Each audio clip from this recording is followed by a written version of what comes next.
नमस्कार ਤੇ ਸਤਿ ਸ਼੍ਰੀ ਅਕਾਲ। ਤੁਸੀਂ ਦੇਖ ਰਹੇ ਹੋ ਨਿਊਜ਼ ਸਟੇਟ ਪੰਜਾਬ ਹਰਿਆਣਾ ਹਿਮਾਚਲ ਤੇ ਮੈਂ ਪੁਸ਼ਪਾ ਮੌਰਿਆ ਹਾਜ਼ਰ ਹਾਂ ਤੁਹਾਡੇ ਸਾਹਮਣੇ ਦੇਸ਼ ਤੇ ਪੰਜਾਬ ਦੀਆਂ ਅਹਿਮ ਖਬਰਾਂ ਲੈ ਕੇ। ਸਭ ਤੋਂ ਪਹਿਲਾਂ ਗੱਲ ਇਸ ਵੇਲੇ ਦੀ ਵੱਡੀ ਖਬਰ ਦੀ। ਰਾਮ ਰਹੀਮ ਦੀਆਂ ਮੁਸ਼ਕਿਲਾਂ ਵੱਧ ਗਈਆਂ ਨੇ। ਡੇਰਾ ਸੱਚਾ ਸੌਦਾ ਦੇ ਮੁਖੀ ਗੁਰਮੀਤ ਰਾਮ ਰਹੀਮ ਨੂੰ ਸੁਪਰੀਮ ਕੋਰਟ ਤੋਂ ਵੱਡਾ ਝਟਕਾ ਲੱਗ ਗਿਆ ਹੈ। ਸੁਪਰੀਮ ਕੋਰਟ ਨੇ ਸ਼੍ਰੀ ਗੁਰੂ ਗ੍ਰੰਥ ਸਾਹਿਬ ਜੀ ਦੀ ਬੇਅਦਬੀ ਦੇ ਮਾਮਲੇ 'ਚ ਹਾਈ ਕੋਰਟ ਵੱਲੋਂ पाबंदी जिहड़ी लगाई गई सी वो हटा दी है। हाई कोर्ट ने पंजाब सरकार वालों SIT बनाई सी ते उस दे वालों हुण जांच ते रोक लगा दी सी ते पंजाब सरकार ने इस आदेश नूं सुप्रीम कोर्ट दे विच चुनौती दी है। अज सुप्रीम कोर्ट दे पंजाब हरियाणा हाई कोर्ट वालों लगाई गई रोक हटा दी गई। तो इस खबर ते पूरी जानकारी देने लई साडे नाल साडे रिपोर्टर सुशील पांडे जुड़ गए ने। सुशील, क्या जानकारी है? राम रहीम को एक बड़ा झटका लगा है सुप्रीम कोर्ट की तरफ से। बिल्कुल, देखिए, राम रहीम को न केवल सुप्रीम कोर्ट से एक बड़ा झटका लगा है बल्कि पंजाब सरकार की एक बड़ी जीत सुप्रीम कोर्ट में हुई है।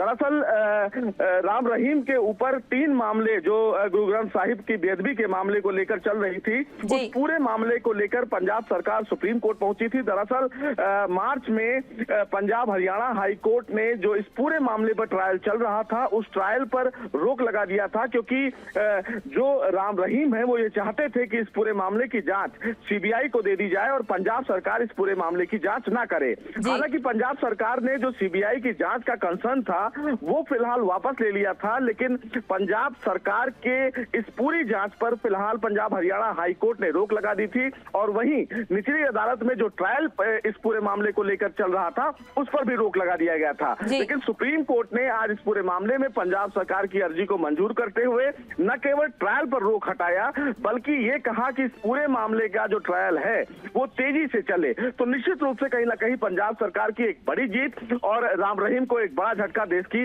सबसे बड़ी अदालत से। जी सुशील, जो SIT गठित की गई थी उस पे भी रोक लगा दी गई थी। अब SIT क्या लग रहा है अपना पूरी तरीके से काम कर पाएगी, क्योंकि अब रोक तो हट चुकी है?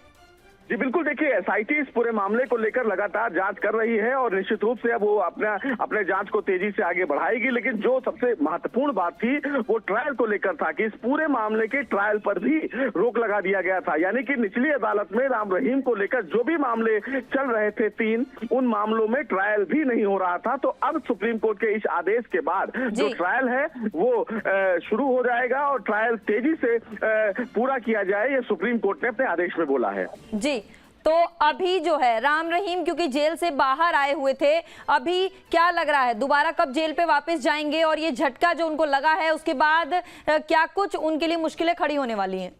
जी देखिए, इस पूरे मामले को लेकर अगर देखा जाए तो राम रहीम को लेकर जो ट्रायल चल रहा था बेअदबी के मामले में, अब उस ट्रायल को पूरा किया जाएगा, यानी कि वो ट्रायल शुरू किया जाएगा। इस ट्रायल में तमाम उन लोगों को पूछताछ के लिए बुलाया जा सकता है जिनको निचली अदालत या तो गवाह या तो आरोपी के तौर पर देखती है। रही बात राम रहीम की मुश्किलें, तो निश्चित रूप से इस पूरे आदेश के बाद राम रहीम की मुश्किलें बढ़ गई हैं, क्योंकि अब निश्चित रूप से उन्हें निचली अदालत में जो उनके खिलाफ मामले दर्ज हैं उन मामलों को अब आरोप तय करने के मामले में अपनी दलीलों को रखना पड़ेगा।